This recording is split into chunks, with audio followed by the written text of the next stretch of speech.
As we sit here in Normandy, your son Hunter is on trial, and I know that you cannot speak about an ongoing federal prosecution. But let me ask you, will you accept the jury's outcome, their verdict, no matter what it is? Yes. And have you ruled out a pardon for your son? Yes. He has overcome an addiction. He's one of the brightest, most decent men I know. And I am satisfied that I'm not going to do anything. I said I abide by the jury decision, and I will do that, and I will not pardon him.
US President Joe Biden has pardoned his son's criminal convictions. The pardon is expected to cover both Hunter Biden's gun charges conviction and guilty plea.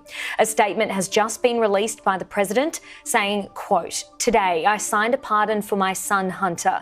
The charges in his cases came about only after several of my political opponents in Congress instigated them to attack me and oppose my election. No reasonable person who looks at the facts of Hunter's cases can reach any other conclusion than Hunter was singled out, only because he is my son, and that is wrong. There has been an effort to break Hunter, who has been 5.5 years sober, even in the face of unrelenting attacks and selective prosecution. In trying to break Hunter, they've tried to break me, and there's no reason to believe it will stop here. Enough is enough." Now, just repeating this breaking news here, President Joe Biden has just pardoned his son, Hunter Biden. This is a major move because President Biden and First Lady Jill Biden also both previously promised and said they would not use Joe Biden's executive authority to pardon Hunter Biden. So this is a major move because he has reversed on those comments there. Now, here's some reaction from that breaking news from our colleagues at CNN. With this statement from the White House we're seeing tonight, it is an official document calling for a full and unconditional pardon for all crimes and punishments facing Robert Hunter Biden. We will see, of course, in the coming weeks and months and years if Americans do understand that, but there is no doubt that this is part of the legacy of President Biden's one term in office.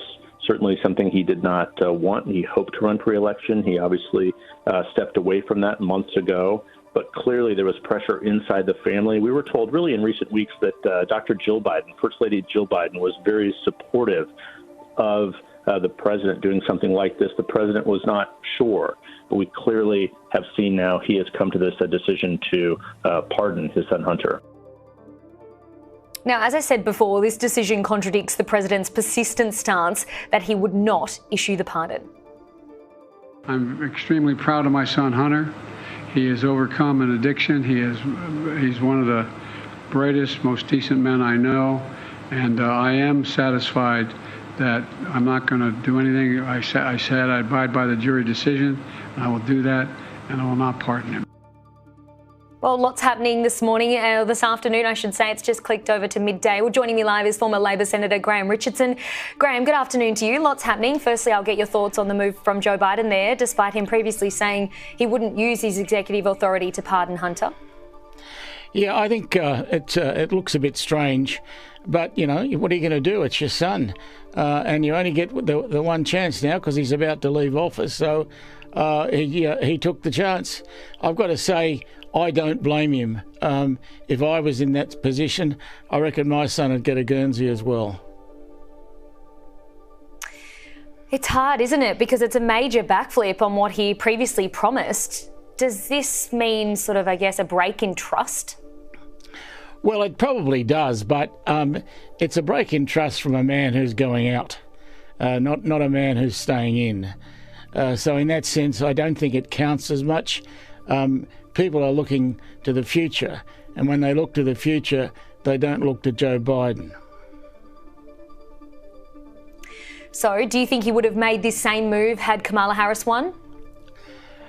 Yeah, I think the same thing would have happened. Yeah, I think you know, when you've got the levers and they're in your hands, and the people are about to push you out the back door, you've got to operate those levers, and that's what he's done. Yeah, this is a major move. Graham, thanks for your thoughts on that.